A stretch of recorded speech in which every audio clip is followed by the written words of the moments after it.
Good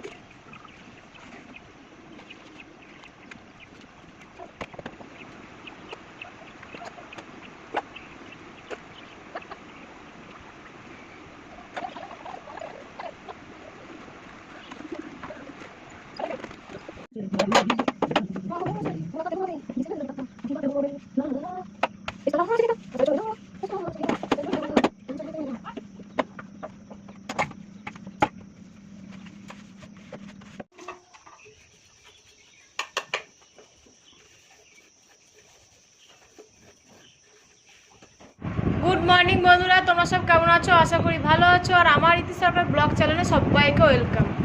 এখন বাজে হচ্ছে 8:40। তো আমার পুজো পাঠ সব কমপ্লিট। আরও তাড়াতাড়ি হয়ে যেত, কারণ ছোটোবাবু ঘুমাচ্ছিলো বলে আমি সকাল সকাল উঠে পড়েছি। যেহেতু আমার শাশুড়ি মা নাই বাড়িতে, ফুল টুলগুলো শাশুড়ি মাই তুলে দেয়। তো ফুল টুল তোলা, উঠুন ঝাড় দেওয়া, তারপরে হচ্ছে ছোটোবাবু স্কুলে চলে গেল, এই বড়োবাবু স্কুলে গেল। তো আমি উঠেছি মিনিমাম 5:30টায়, উঠে সমস্ত কাজ কমপ্লিট করেছি। করে 6:30টায় বড়োবাবু স্কুলে গেছে, আর তোমার দাদাভাই গেছে বাজার, আসা হয়ে গেছে, চলে আসবে এবার। আর আমার পুজো দিয়েও কমপ্লিট হয়ে গেল। এখন ছোটোবাবুর জন্য দুধ গরম চাপাবো, তারপরে আস্তে আস্তে রান্নাবাড়ি করবো। কাজকর্ম সব হয়ে আছে, নিশ্চিন্তি কোনো চিন্তা নেই। এবার শুধু রান্নাবান্না বাকি আছে, আর আমার দুই বাবুকে সামলানো বাকি, ব্যাস। তো দুই বাবুর মধ্যে এক বাবু স্কুলে আস্তে আস্তে 11টা বাজবে। ছোটো বাবু আসলে ওকে দুধ খাওয়াতে হবে, দুধটা গরম করে রাখি, খিদে পেয়ে যাবে ওর। তো চলো বন্ধুরা, দেখতে থাকো ভিডিওটা। সারাদিন সকাল থেকে আমি কি করছি, আর সকাল সকাল পুজো হয়ে গেছে, মনটা খুব ভালোই লাগছে। আর চলো একবার দেখিয়ে নিই, পুজো হয়ে গেছে তোমাদেরকে। আর আজকে বৃহস্পতিবার, সকাল সকাল পুজো দেওয়াটা আমি পছন্দ করি বৃহস্পতিবারের দিন, কিন্তু পেরে উঠতে পারি না, সব দিন তো সমান হয় না। তো এই যে পুজো হয়ে গেছে, দেখায়। আজকে নিজে হাতে ফুল তুলেছি, পুজো দিয়ে মানে নিজে হাতে ফুল তুলেছি। প্রতিদিন তো শাশুড়ি মাই ফুল তুলে দেয়, তো কি ভালো লাগছে, সকালবেলায় উঠে ফুল তুলছি গাছ থেকে, বেশ ভালোই লাগছে। দেখো আমার মা লক্ষ্মী মাকে কত সুন্দর লাগছে, সব ঠাকুরকে খুব সুন্দর লাগছে। তো চলো বন্ধুরা, দুধটা গরম করে নি ফাট করে। আর সকালবেলায় যা রোদ উঠেছে বাবা। তো চলে আসলাম রান্নাঘরে, দুধটা ঢালবো। দুধটা ছাকায় আছে, দুধটা ছেঁকেই নিয়েছি আমি, যখন নিয়েছিলাম বেশিরভাগটা ছেঁকেই নিই।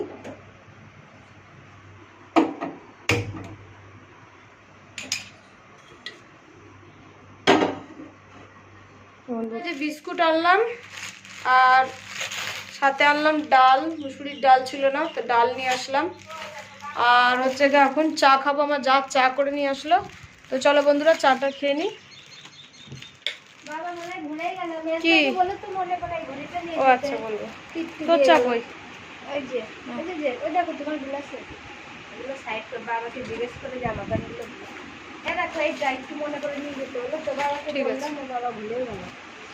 আর এই যে চা তুলে ঘড়ি ব্যাটারি লাগেছে। আচ্ছা, লাল চা।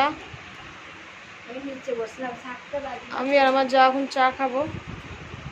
চা খেয়ে ও দাদাভাই কি বাজার নিয়ে আসছে, তারপরে সব দেখবো, তারপরে রান্নাবাড়ি করব। তো চলো বন্ধুরা, চাটা ফটাফট খেয়ে নিই। আর দেখো, এই বিস্কুটটা আমরা ছোটোবেলায় খুব খেতাম, এটাকে লারুয়া বলেন। তোমরা কি বলে অবশ্যই কমেন্টে জানো। এটা আমরা লারুয়া বলি, অনেক রকম বলে। লারুয়া।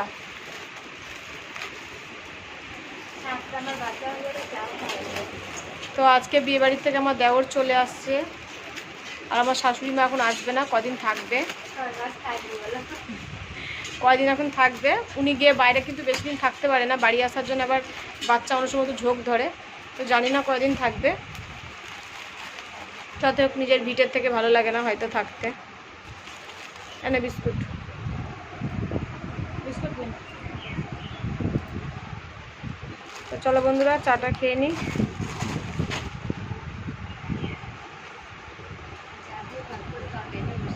দুধ চা খেতে ভাল লাগে, কিন্তু পেট পাতলা মানুষদের ভাল লাগে না, যেমন আমার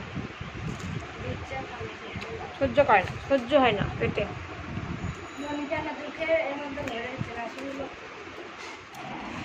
তো বন্ধুরা, এই হচ্ছে বাজার। টমেটো, লাল লাল লঙ্কা, আদা, শসা, এটাকে কি বলে তোমরা বলো? আমরা ঘিকলা বলি, অনেকে কাঁকরোল বলে, কেউ ঘিকলা বলে, কেউ কাঁকরোল বলে, অনেক কিছু বলেই বলে।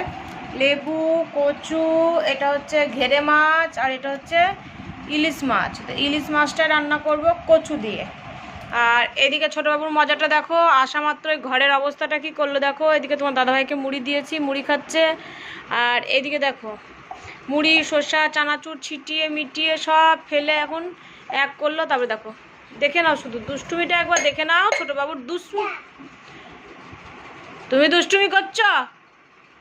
ছোটোবাবুর দুষ্টুমিটা একবার দেখে নাও শুধু। এই দেখো এবার এর মধ্যে চান করবে, দেখেছো? জল ফেলবে আর চান করবে, সাঁতার কাটবে। তো চলো বন্ধুরা, অনেক কাজ পড়ে আছে, বসে থাকলে চলবে না, একটা একটা করে শুরু করে দিই। তো বন্ধুরা, অফিস ঘরে হাজির হয়ে গেছি, ঢুকে গেছি 10টার সময়। এখন বাজে হচ্ছে 10:30, 10টার সময় ঢুকেছি। তো দেখো সব কেটে বেছে নিয়ে একবারে বসেছি। তো কি কি রান্না হবে এখন? ডালটা মোটামুটি হয়ে গেছে, ফোড়ন দিব, আর কাঁকরোল ভাজবো, আর হচ্ছে ইলিশ মাছের ঝোল কচু দিয়ে করব। তো চলো বন্ধুরা একবার দেখিয়ে নিই তোমাদেরকে। ভাতটা হয়ে গেছে, কারণ আমার বড় ছেলে চলে আসবে স্কুল থেকে, ভাতে একটা আলু দিয়েছি। তো আলু সিদ্ধ দিয়ে ডাল দিয়ে একটু ঘি দিয়ে খেতে দিতে পারবো। তো চলো একবার দেখিয়ে নিই তোমাদেরকে। হচ্ছে গাটি কচু কেটে রেখেছি, আর দাঁড়াও, এই যে মাছ ধোয়া হয়ে গেছে, শুধু লবণ হলুদ মিশাবো।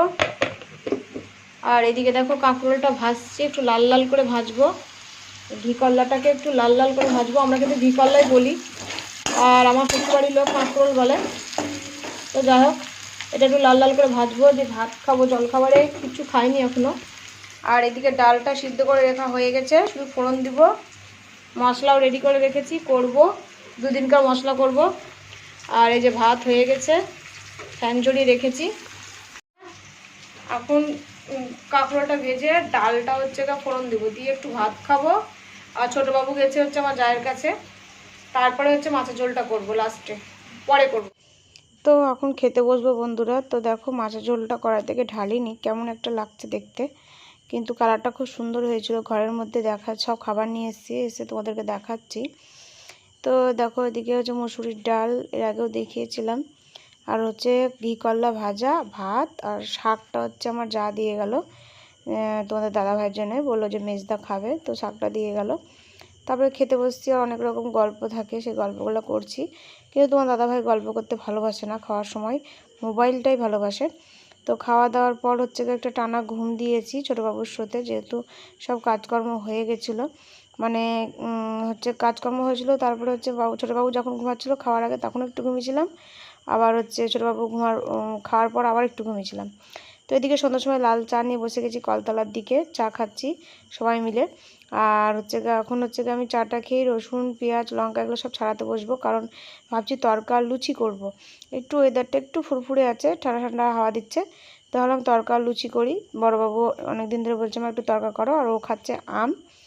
তো দেখো বন্ধুরা, এদিকে বসে এতটা মানে কি বলবো, এতটা আরাম লাগে, পুরো দিকটা ফাঁকা, তো বেশ বসে বেশ টেবিল পাখা চালিয়ে নিই, বেশ ভালোই লাগে। তো যাই হোক বন্ধুরা, এখন তরকার হচ্ছে বসিয়ে দিয়েছি, মানে মোটামুটি হয়ে গেছে, শুধু লুচিটা ভাজবো। তরকাটা সব কিছু ডিম টিমগুলো দিয়ে কষে নিচ্ছি, তারপরে পেঁয়াজ দিয়ে ভেজে কষে নিচ্ছি, তারপরে তরকাটা দিয়ে দেবো, তারপরে গরম গরম লুচি ভেজে নেব। তো যাই হোক বন্ধুরা, ভিডিওটা এখানে এন্ড করলাম। যদি ভালো লেগে থাকে তো অবশ্যই লাইক সাবস্ক্রাইব কমেন্ট করো, লাইক করো, সাবস্ক্রাইব করো, কমেন্ট করো, আর অবশ্যই আমার পাশে থেকো, আর অনেক অনেক ভালোবাসা দিও। আর তোমাদের ভালোবাসা সত্যি আমাকে এগিয়ে নিয়ে যাবে, একদিন না একদিন ঠিক আমি পারবো তোমাদের ভালোবাসা এগিয়ে যেতে।